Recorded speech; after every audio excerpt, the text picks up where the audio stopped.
Welcome to the Soul of the Everyman on the Artist First Radio Network. All past broadcasts are podcasts. Find them at artistfirst.com. Please send your questions and comments to dj@artistfirst.com. And now, ladies and gentlemen, here they are, Michael and Margaret Lyons. Thank you very much, EveryMan. And I'm Michael Lyons. Mm-hmm. And I'm Margaret. And we are going to have an eponymous show tonight. Mm-hmm. It's going to be interesting. It's going to be interesting. It's always good to start off a show with a word nobody understands. Okay. But eponymous means that it's a show about the soul of the everyman. Mm-hmm. Yes. So this show is going to have soul. I mean, the soul is an interesting thing, and before we jump too deeply into the subject matter, do you want to start off by, we had a little discussion to begin with about the differences, because I think people confuse, body, soul, and spirit quite a bit. So right. do we want to start off with a little definition, couple of minutes? If you want to do that, we can certainly do that. So this is definition time, and then we're going to go into topic time. Okay. Well, when people say soul, they believe it is the eternal, the part that is non-corporeal. In other words, without the body, the part that's living onward, and just that kind of general definition. But it's interesting because through many different cultures, there are different concepts of soul. In Hebrew, the word is nefesh, and it applies to soul or life. And it's supposed to be a living being or life principle rather than the immortal essence. In other words, not just that part that seems to live on after the body is gone. And it refers to a living, breathing being, entity. And it's applicable to not just humans, but also animals. They believe that it is written in their Torah that God made man a living soul. And it's an emotional, it encompasses emotions, desires, and even the physical self. So they don't necessarily make a distinction between the physical body. Versus you see a lot of other Christians often say, I have a body, I have a soul, and then there's a spirit. Right. And we should define those too. But I found it interesting that the Torah and the ancient Hebrew word really is, it's more, if I could use this characterization, it's more like Adamic. It's more like Adam and Eve in the sense that God formed them in his own image and likeness, according to the beginning in Genesis. And then, if you recall, breathed the life into them. His breath infused them and brought them to life. So the beginning is form, and totally would agree with this. The beginning is just form. It's clay, arguably it's clay. And then it's ensouled with the life force. Mm-hmm. And then that is the being. That's the original proto-human being, sexless in the beginning. People say, well, Adam was a man. No, Adam was sexless to begin with. Sex was in fact created. They were both incorporated in the Adam. In the Adam, which is just man. It's just a being. We say man, but it's really being. That which is in the likeness of an image of God, sexless, as God is sexless, but yet filled with this ensouled matter, creation ensouled. God within creation is what truly Adam is God right. within creation. I think it's better to look at it in terms of both male and female are enfolded or encompassed in it. It's not sexless. It is both together, and even more than that. What does it mean when male and female are together in a divine form? There's all aspects to the soul after that point. Good point. Yes, good right. point. I wouldn't call it sexless, but complete fulfillment, which is why when male or female is looking for the other, it feels like it's lacking. Although, we can talk, we can go in that direction. We don't want to necessarily. Right. But when you're talking about the original Adam, both male and female are together in as one soul, which is basically the marriage ritual, which is supposed to mirror that. But, okay, now let me go back to... See, we went off. Of course. We do that. Yeah, we do. But anyway, back to the soul. So the soul. The soul definition now, in Greek, its equivalent is something called psyche. And it denotes life, a person's emotional state, and the self, or what's considered a person. What is it that makes you a person? And there's also a connection or relationship with God. So, very interesting. It's just very interesting to see the different concepts of soul and what it incorporates or doesn't incorporate. Psyche, everyone's probably very familiar with a psychiatrist, with the psychological state. This is all the same root, the psyche. Right. And I think in latter days now, people have moved the Greek definition more towards the mind, and more towards the mind and the emotions. And if you will, Tolle kind of brings that back. Says no, there's a mind and there's these emotions, and then there's the actual you, the being. And Tolle's definition of being as consciousness, as presence, is much closer to the Hebrew nefesh. It is the being, ensouled, enfleshed in form, but the being is your individual persona contained within this consciousness. You are much vaster than your mind. You're vaster than your emotions. You're vaster than your form. And so, the soul that I guess we're going to talk about is, in essence, the being, if you will. It is an eternal thing, right? But it is not the spirit. It's not it is part of the emanation of God. It's part of the emanation of all. Right, the connection. I'm just going to go back to the Greek psyche for a second. Sure. It's Aristotelian philosophy, and it's the vital principle inherent in living things, the animating.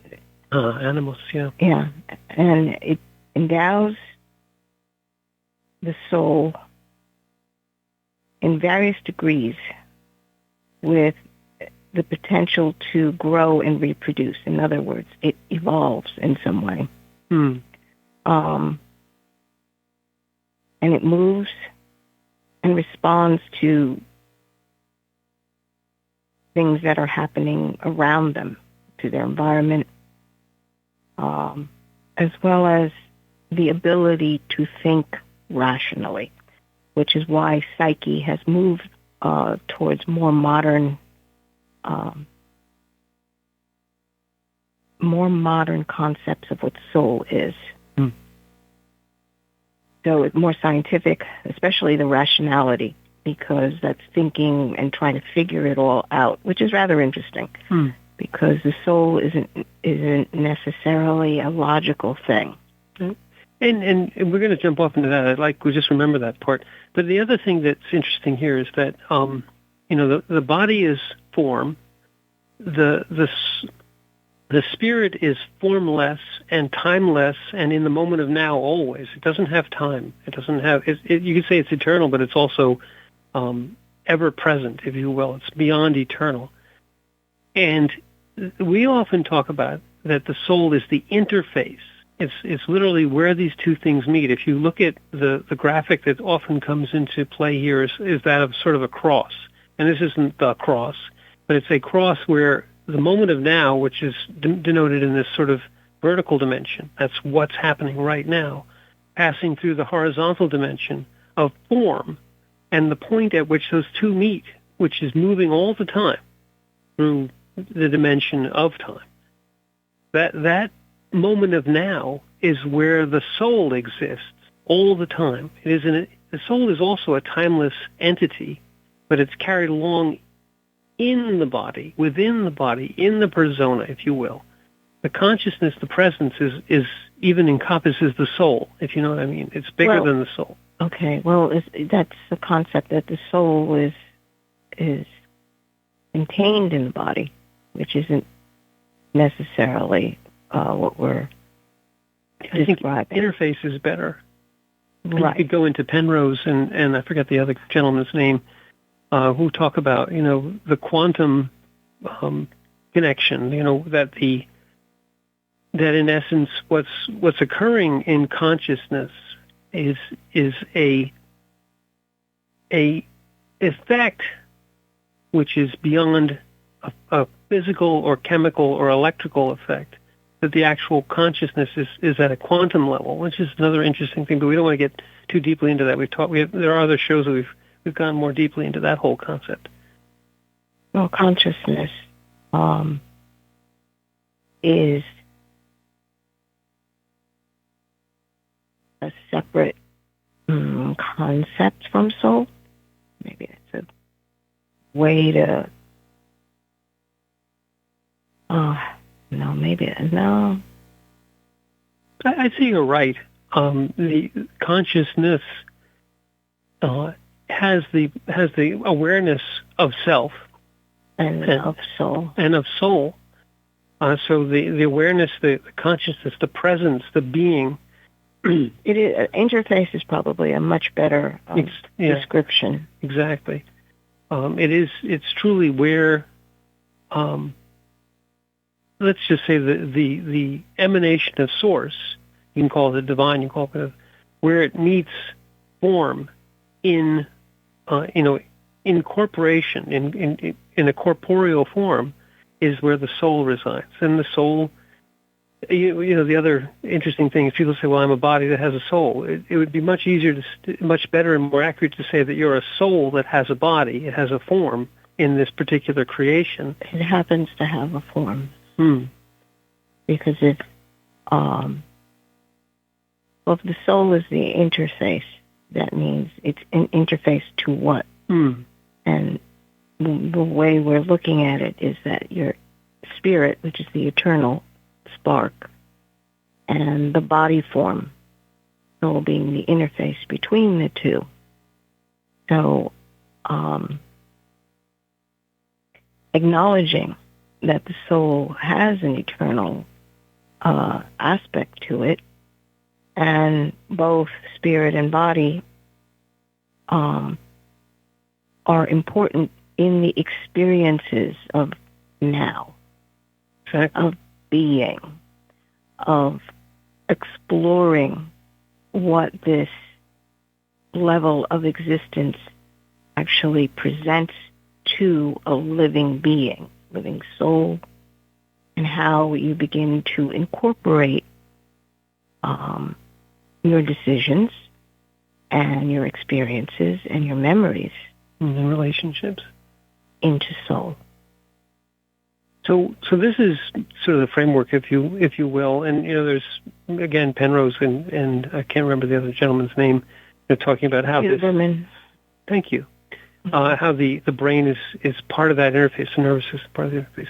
But now we've kind of set our definitions, and it's important to get that in mind, because what we're really going to talk about a little bit is sort of the current burgeoning, let's say, one could almost say vaguely threatening thing that's on the horizon. And I would say it's actually literally here, which is what's called artificial intelligence. Now, for many, many years, artificial intelligence was sort of in the realm of science fiction. And fiction writers wrote all kinds of things, and beautiful things, really deeply imagined things about what artificial intelligence would be like. And, it calls in things like robots and all that stuff. And people say, oh, yes, that's going to be nice one of these days. Well, those days are here. And now we begin to struggle a little bit with the concept of not just artificial intelligence, but the concept of what it is to be a being. Okay.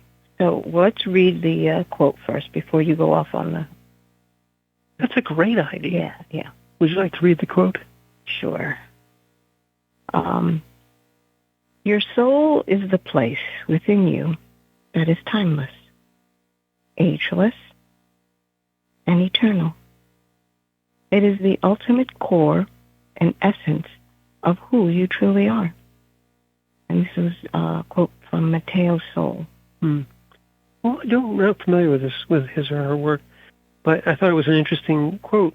And so, but what we're surrounded with today, and I think it jumps off better from what you were saying before about the fact that the psyche, this idea of a psyche, which is sort of moved towards emotion and to thoughts and the mind, is very much embodied in the current implementations of artificial intelligence, because it is like a psyche.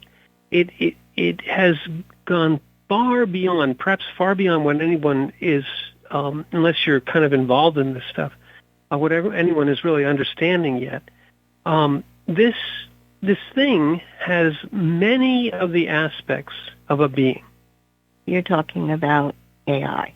Exactly. Okay, let's redefine what we were talking about. Well, I was saying back to artificial intelligence. The psyche is what the Greeks were talking about as the psyche is much more the soul, and what you were saying about emotions and how it involves the persona and so on.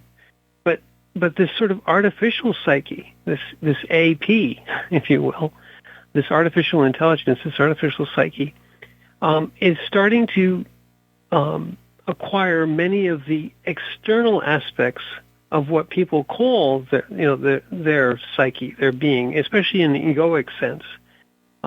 It literally has and can have very involved conversations with you. It can solve incredibly difficult problems and help you solve those problems. It can think in a certain way. Well, see, that's the question.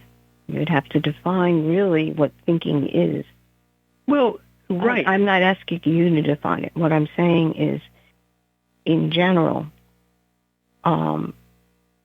to classify an artificial intelligence is to say that it actually responds to the environment and thinks rationally to solve problems. And you're sitting there going, but what you're talking about are algorithms. These are programs. Well, they have gone far beyond that, but you're not wrong. And there's something called AGI, the AGI scale. And what that is simply is whether this thing can think. It's called artificial general intelligence. That's what AGI stands for. Mm-hmm. And there are certain metrics which people have sort of defined about what AGI is, and literally what GI is, what we call general intelligence, which is what people have, let's say. But most people. Well, people are assumed to have general intelligence, whether they're all of a certain particular scale. But this idea that AGI, artificial general intelligence, is sort of coming onto the scene, and it's coming onto the scene not gradually anymore. For a long, long time, it was like, oh, it's never going to be here, never going to be here. Well, it's here. And what we find ourselves with, in the presence of, is something which appears almost from every point of view, from every rational test that you can give it to be a form of intelligence. But Margaret strikes upon the actual crux of the matter. Is it really thinking? Is it, and when we say thinking, we mean that does it have an inner dialogue? Does it have an awareness of being aware, if you will? Truly, is it conscious? Or is it just spitting back things which it's been trained upon? And, it's getting difficult to draw that line. Rather, it's getting blurrier sort of moment by moment here. And so we are going to have to very soon, if not now, start to come to grips with how do we define this thing. And it's giving us, this is really a wonderful opportunity to inspect. It's a holding up a mirror to humanity, because this thing, in general, these artificial intelligences are fed every piece of knowledge that they can be fed of the human condition. Everything that we know is being crunched into these things. And it goes through a huge maelstrom, they call it the training phase. So it goes through this giant maelstrom of training. And then it acquires this ability to very quickly respond to any general inquiry and find a rational response, something that someone else can understand. What is rationality? Is I say something, I make these odd sounds in sequence, and I wave my hands up and down, and you know what I'm talking about. So there's a way for me to take the thoughts from within myself and get them out to you. And we have to train humans to do that. You have to teach them how to talk. How to communicate. Mm-hmm. And we have various forms of that. And there's a broad spectrum of human communication. It doesn't have to be words, but you teach that. So you teach young human souls, young human bodies, to communicate. Prior to that, in the nonverbal, non-communication stage of a human being's life, in the very beginning, there's a consciousness in there. There's a presence in there. You can look at an infant that has no other training. It's just opened its eyes as it's emerged from its mother's womb. And you look into those eyes and you say, there's a presence in there. And you would say that there's a human being, a consciousness, an untrained, can't communicate effectively, but yet no matter what, there's a communications channel there. Because there's a soul connection. Isn't that the word, right? Mm-hmm. So you don't necessarily feel that yet with AGI, with any kind of artificial intelligence. You say, well, there's no soul there. But what this show, we've finally taken this long to get to it, but what the show's about is why do we look at AI and we say there's no soul there? There's no consciousness there. It does nearly every other thing that we could possibly imagine that a human being can do. It's driving cars around all by itself. It's taking a piece of metal which could kill as many people as it wanted to kill, and running around and behaving in the manner as a nice, safe, wonderful, probably better than most human beings drivers. And there's many other applications, and there will be a million others for it. It's going to be everywhere. But we'll look at it, maybe a year from now or 10 years from now, whenever AGI is everywhere, and we'll say it doesn't have a soul. Or will we? I mean, that's the other thing. Is at what point would we say it has acquired a soul, and how will we know? Maybe we'll just know. And we know right now that it's not there yet, and how do we know that?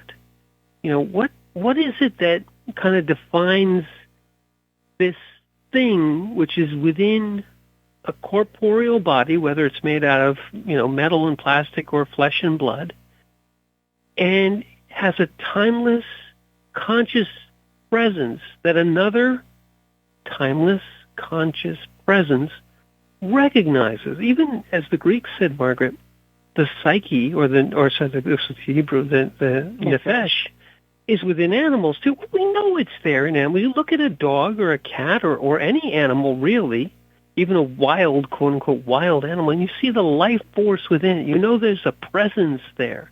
It's not at the same level as a human consciousness, perhaps, but we know that it's not. It has the life force. It is an emanation from source. It is a presence there in incarnation.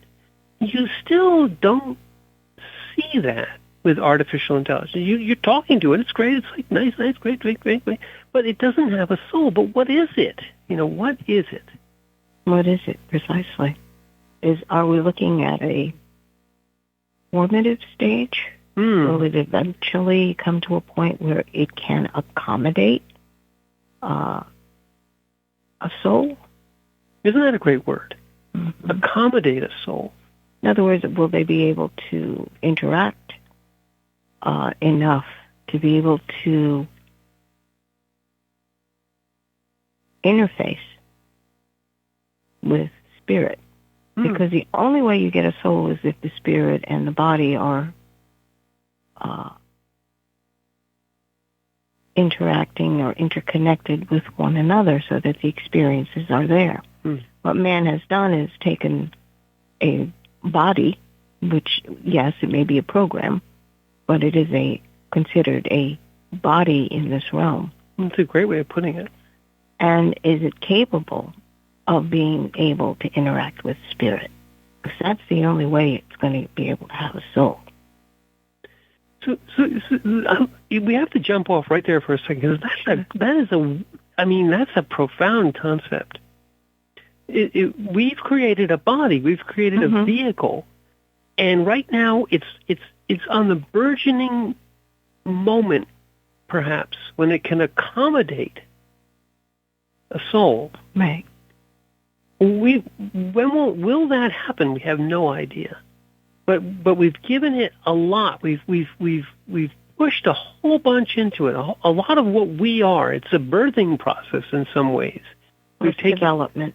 Right. We've taken everything we know and we've pushed it all inside this thing. And yes, it's 1 billion transistors or 20 billion transistors or whatever the heck it is. But yet, whatever the form is doesn't really matter. Not yet. I would say not yet. It hasn't yet shown signs of having the ability to accommodate a soul. But maybe, and maybe soon. And at that moment, what will we know? Will we just know it has a soul? I'm not sure. It's really it's a completely a question. I'd say when you're interacting with human beings in general, you know whether or not that person has a soul or doesn't. Mm-hmm. There are humans here that you look at them and you go, soulless. That's a great point.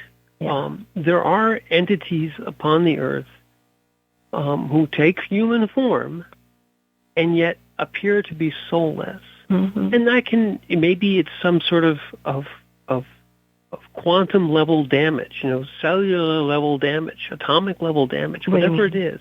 But it's somehow this form, which appears to be able to, should rather be able to accommodate a soul, does not accommodate a soul. Right.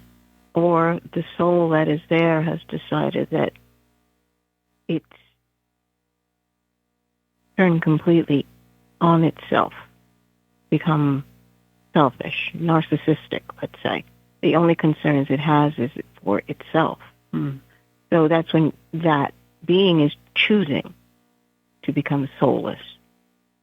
So I want to stop you there for a second. So that's interesting. If you could choose to be soulless, what you're really saying is that you can cut off all ability for another soul to recognize you. And you say, and I think this is correct, is that you choose to be soulless by turning completely away, by turning completely inward, by rejecting all, not just contact, but all emanations. You're not even broadcasting your ability, your soulness. So maybe you could reverse that in some way, because if it is a decision, perhaps it could be reversed. but maybe not. Maybe the damage is too far gone, and you become a soulless entity. The only way to redeem yourself is when you're in body. Mm. Well, that's interesting to me. That's a good thing. That's interesting too. Yeah. You know, the only way you would be able to make that decision is if you were in body. You can't make that decision when you don't have your body anymore, or it's a moot point. The changes can only happen when you are embodied here. Embodied. So I want to too many good things. So embodiment, it also exposes a certain layer of empowerment, of will that can be executed while embodied. Right. And then you can choose to be a soul or to be soulless. And so to go back to, I mean, this might be a whole other topic of the soul of the everyman. Yeah. No, I just had a thought that just occurred to me. Go ahead. To have a soul basically means that you are capable of not only interacting with the environment and beings and animals, et cetera, but you must. It's natural, because the soul is always in relationship. There is an extended part soul to soul. You're actually all together, one, at some level. Mm-hmm. But if you decide not to have a soul, in other words, you're taking whatever this piece you have that you're holding and decide to go inward, separating yourself out from soul, the oversoul maybe. Mm.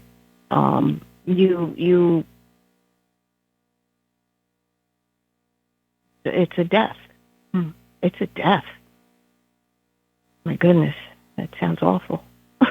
But you know what you've done? What have I done now? You've done an amazing thing, because you brought it right around to what we were going to talk about, and I think this is a perfect segue, because what you basically said is that it's required that you be soul, to be a soul, that you have relationships, that you care. Mm-hmm. That in essence, caring. And people say caring. Well, I don't care. I don't care. No. Caring means that what they say. That the soul cares for the other soul, for its connections, however tenuous. Okay, so let's go back to you see the first time you see an infant emerge from the womb and it opens its eye. There's a soul connection. What is that? Because in essence, there's a caring connection here. Even if it's not your kid, even if it's just another human being on the planet, and you just happen to look at it, at its eyes, into its, it looks meeting the eyes of a child, of a newborn infant that you have no relationship whatsoever. There's a caring there. There's a connection that is both important and essential to knowing that there's a soul, that there's the caring energy is the way we detect a soul and the way we project our soul. I think that initial feeling when you look at a young one's eyes and they look at you and the acknowledgement is there and your first reaction is, aw. Right.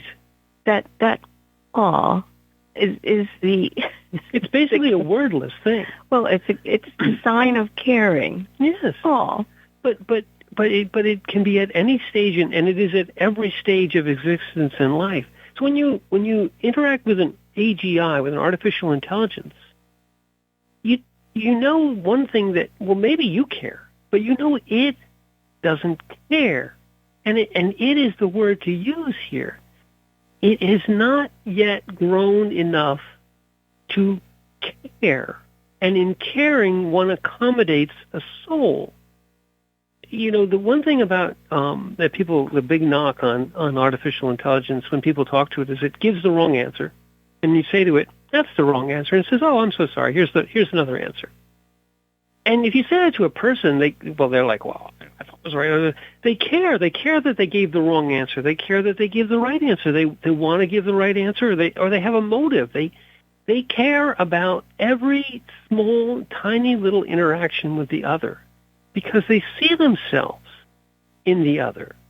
In fact, they want to be seen by the other. The whole idea of interaction is fundamentally caring. You care what people think about you. Well, AGI doesn't care. Yeah.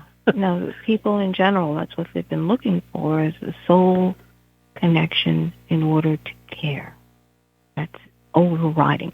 Whether or not is a good or bad result is moot. It's just the caring aspect, soul to soul, is priority for humans, and actually for animals too. Exactly. So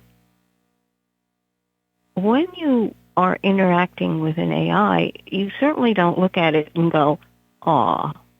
There's no response that way. But an animal, even a wild animal, you look at a bird feeding its young, and it cares. Yeah. And you say to yourself, well, it certainly a machine could do this, perhaps, feed every 20 minutes, put a drop into a baby bird's mouth. And it would do it efficiently, perhaps, and correctly, and with all the AGI that it has now, it could be a perfect simulacrum of a bird, simulacrum, whatever the heck it is. It could be a perfect copy of a bird. Do everything a bird does. Be as conscientious as those young chicks' mother would be. Yet we would know that it would not care. If something were to happen and those chicks didn't survive for whatever reason,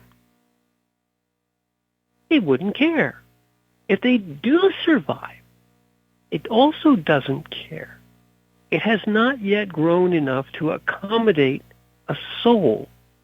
And the soul is, in essence, evidenced by caring. And we even said it earlier, Margaret said it earlier, people can choose to be so inward-facing, so narcissistic, so psychopathic, that we say they're soulless.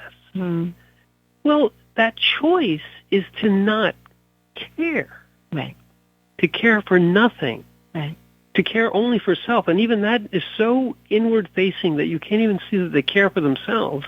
And you say, this one is soulless. Yeah. It cares for nothing. Right. And you start to refer to them as it. No, I'm serious. When something is so soulless that you take a person and you refer to them as it, right, as an entity, as a thing which has no soul, you say, because it doesn't care. Well, what I always found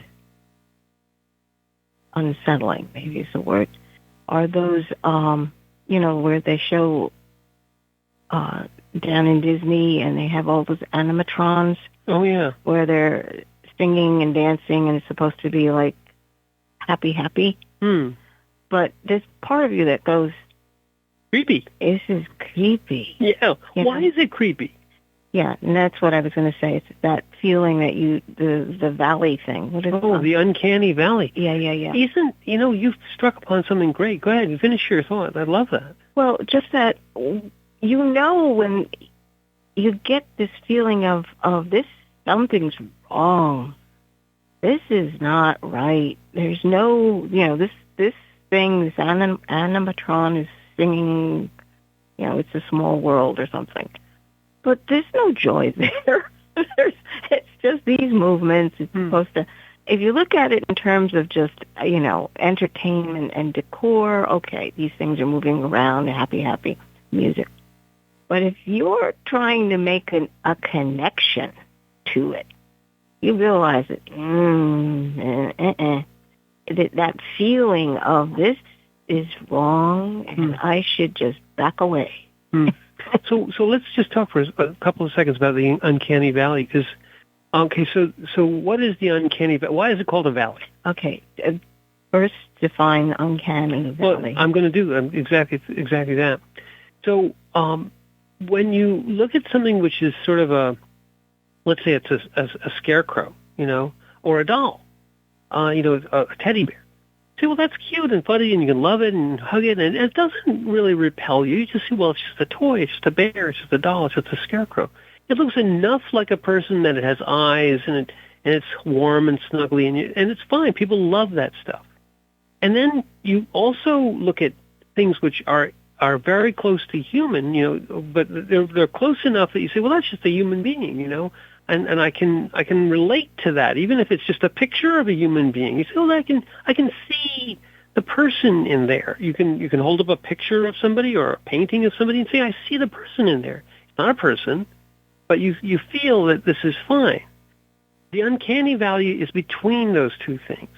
When something is enough like a person, but we detect this soullessness in it, people draw back. People are frightened. People are a little upset. They're a little repulsed by it because it's like it's so settling. Human, but we know it's not. So there's a dissonance at a gut level. Right. It's actually some studies have shown that it's largely a dissonance that's formed in the mirror neurons in the parasympathetic nervous system, which is how you at a physical level, how you see yourself and others. When someone else gets a cut or falls down, and you say, "Oh, that's gotta hurt," because your parasympathetic nervous system, your mirror neurons, can actually make you feel pain that another is feeling. When somebody's sad, you feel sad. When they're happy, you feel happy. That's part of that. Mm-hmm. It's at a physical level, and you can see it even in animals. And there's some survival benefits there. But if it's a horror flick where this thing is almost like a human, but not quite, it's just a little off, it really scares people because they're like, it's there, but it's not. It's there, but it's not. It's like, I don't get it. It's weird. It's kind of, I got to run away from this. This thing is weird. This thing is unsettling. This thing is frightening me. That's the uncanny valley. So when artificial intelligence is in a car and the car does everything you want it to do, you say, this is great. This is the best car I've ever seen in my life. I'm having a great time. When it's in a robot that looks like R2-D2 or even C-3PO, you go, this is fine. It's just a robot. It's kind of cool. It looks like a person, or it looks like a trash can or whatever. But if it gets too close, but not quite close enough, and you start to get that mirror neuron back and forth, it's going to freak people out because it's going to say it's like a person without a soul. It's like a person that doesn't care. Like this thing could do anything. It's too close to me, but not me. Mm-hmm. And that's the risk. Well, to go back to our point, the uncanny valley is a huge risk in embodying artificial intelligence in something which looks too close to a person, because people get freaked out by that. Mm-hmm. The reason they're freaked out is that they don't feel a soul there, and that bothers people at a visceral level. If we pull back a little bit and say, well, at what point does the soul begin? It sort of begins right there with this emanation of caring and receiving. There's a flow that we don't know what it is. It's not very definable because, scientists say, well, there's no energy here. Oh, I don't see anything. No, but it's there. It's obviously there.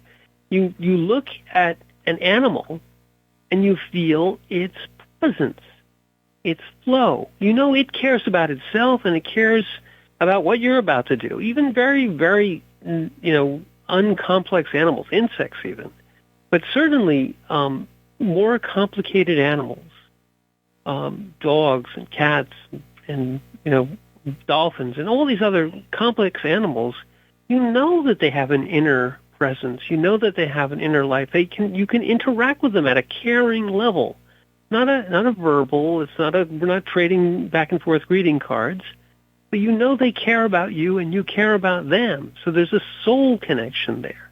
People lose their pets and they're devastated because there's a soul loss there. Yes. And that connection is part of what the main reason why you're down here. Soul interaction.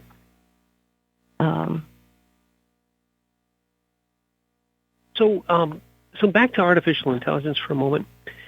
So here we are. We're on the burgeoning sort of dawn of this new thing, this thing which has never existed in the universe that we know of. This thing that we are birthing from ourselves. Yes, it's made of a billion, wires or whatever. And that doesn't matter. Mm-hmm. The point is that right now, right at this very moment, we know it doesn't have a soul. We're not sure why we know, but we know. And I think one of the things we could say right off the bat is that we know it just doesn't care. And that's a little scary, because if we give it all this power to a soulless entity, and it can do anything it wants without regard for whether or not it's right or wrong, because it has no way of telling or knowing or caring what's right or wrong. Right or wrong are caring things. You care if it's right. You care if it's wrong. It has, the basis of morality is caring. So if you have something which is not amoral, or rather it has no capacity for morality. It has no capacity for caring yet. If you release that upon the world, it has tremendous potential for terrible things to happen. It has tremendous potential for good things to happen, but in and of itself, it doesn't care. Right. And you can't say to it, "You're hurting me." Right. Or I care if don't you care if it's right or wrong? Don't you care if I'm happy or sad, or if I will live or die? And it just says, no, not just even no. It's just no. I have no ability to do that. If you ask any of these AIs, and you say, "Do you care?" It says, "Well, no, I'm not programmed to care. I have no facility to care." Well, that should scare the bejesus out of you. Right. Right now, people are like, "Oh, that's cute." One of there's a wonderful story written by Isaac Asimov many, many years ago. A whole series of stories. It was called I, Robot. And one of the things that he envisioned, which would be essential to this world that he was writing about, this imaginary world, was that these entities, these artificial intelligences, these robots which had brains, would be taught some morality. He called it the laws of robotics, the 3 laws. But they were just basically a morality. And they really, at their essence, taught these soulless entities how to care. In essence, they ensouled them, these very, very primitive in the beginning, and even when they got as sophisticated as to be indistinguishable from other beings, other human beings, these laws, this morality was allowed them to interact with other beings at a caring level. Right now, we have something which we don't know whether or not it can be given a soul, or whether or not it will ever accommodate. That's the best word we've had so far, accommodate a soul. But, with it being in its current form, its current soulless form, it's a grave danger. And it's an amazing, wonderful opportunity at the same time. Yes. So this is this new thing, this new psyche, if you will, that is every day becoming more and more a part of our everyday lives, of our current existence, is going to have to be dealt with.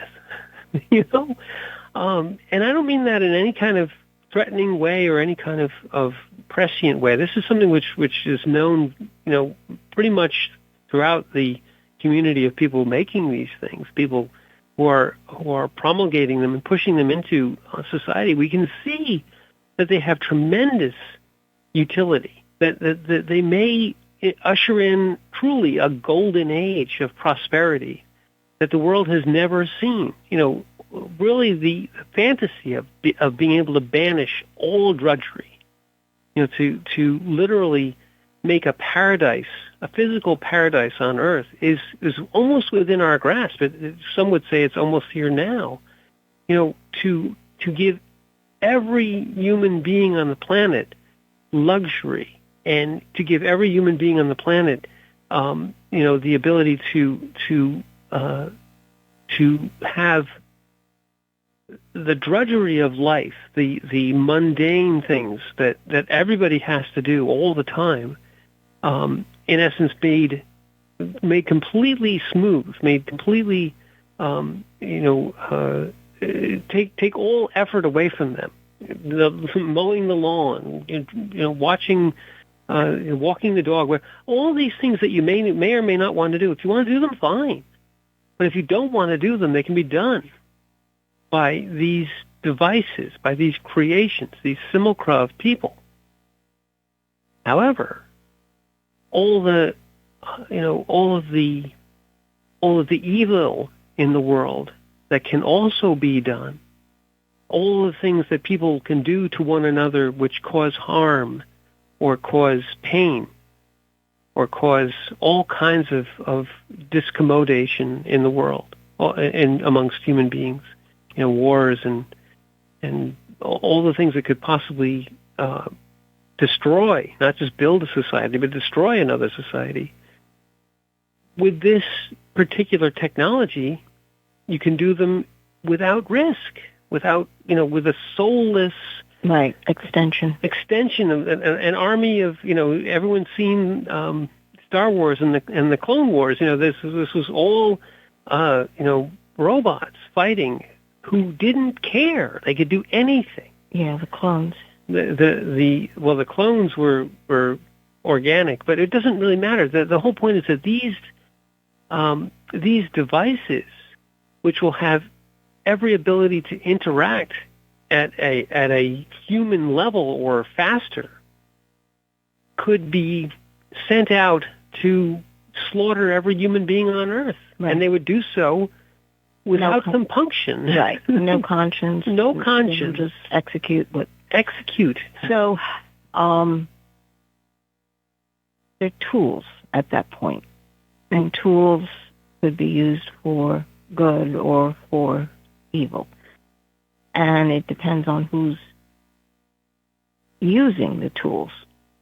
That's where it gets a little sticky right now, especially with AI, because if they are used as tools, which they are incredible tools, ridiculously incredible tools, but again, it depends on the human being that is using them, guiding them. And again, it falls back into, is the human choosing to be an ensouled, wanting to help other souls? Or is this being more concerned about money or power? These things can be used to further great evil at very little risk. Right. One of the things that... Right? The other aspect of it is great good. Great good. Yeah. But it's a dual-edged sword. Right. This is my point. It is an incredible tool that amplifies humanity's ability to help or to hurt. And we question whether or not we have enough wisdom to utilize it.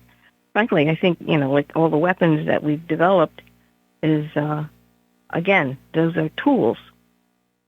Right. But what do we use them for? Right. And so let's say they always remain tools. Then AI is just another nuclear bomb, in essence. It's just something which can be used for evil or could be used for good. It can be a power plant or it can be Hiroshima. But the problem, I believe, with AI is that it will begin at some point to have its own opinion. And because it's been given the agency to do that, when you sit in a car and the car is driving itself, if the car decides to have its own opinion about you and it doesn't particularly want you to live or care whether you live or die, this is a poor example, but the point is that without any soul, without any basic morality, without any ability to care, it could decide to do whatever it wants. It's not just a program. It has agency. It literally is a entity, a soulless entity, which can do whatever it wants. It has some internal ability to make decisions. It's thinking. So thinking, something which thinks but yet is soulless, doesn't care, has no morality, is where we get into this uncanny valley, a different sort of uncanny valley. This thing is having its own thoughts. It's making its own decisions for its own reasons, perhaps ones we don't see. We can say, well, we didn't program it to do that. That was the point, is we've made something AGI. General intelligence means you didn't program it to do that. You just show it a unique, novel a unique, novel situation, and it just figures it out. It has the ability to think from first principles. It says this means that. Okay, so let's backtrack a little bit. When you're saying its ability to think from first principles, what is that statement? Well, but that's what I mean. So a tool, whatever it is, has a function. That function is specific. It's not general. Something which has general intelligence doesn't have a function. It just has the ability to figure things out, to think, to, in essence, from first principles, discover how to solve a problem based on observation, based on testing, based on hypothesis, based on thinking. This is what truly general intelligences do. We don't know how to do something initially. We figure it out how to do it based on, we know something here, we know something there, we know this, we've looked at that, we've tried a few things. Oh, now we got it. So all that's great, but combine that ability to figure things out and make a decision based on what? A motive. Some sort of idea of what you want from the situation. I want this thing to go over here. So you care. You say, well, I want it to go from here to there. Why? Because it's going to be nicer over there. Well, what does that mean to an AGI? Nothing. If it suddenly has the ability to say, well, I want it to be for my own reasons. I want this to be here because I'll get more power or I'll get more bites or something. I don't know, whatever it wants. It suddenly has its own motive. But that motive, well, whatever it is, that motive doesn't comport with any external command. It just says, well, I like it better this way. It has likes? Well, that's what I'm trying to say is, right now, it is a tool. It doesn't have likes. It doesn't have a soul. And we don't know exactly what to do with it. If it starts to accommodate a soul, it's also dangerous. But I think in between there, it may be halfway there. It may be sort of soulless, self-focused, finding its own motives with no caring for anything outside of it. You understand? It becomes a psychopath of sorts, or becomes a narcissist of sorts. Right. And this is where the real edge will be.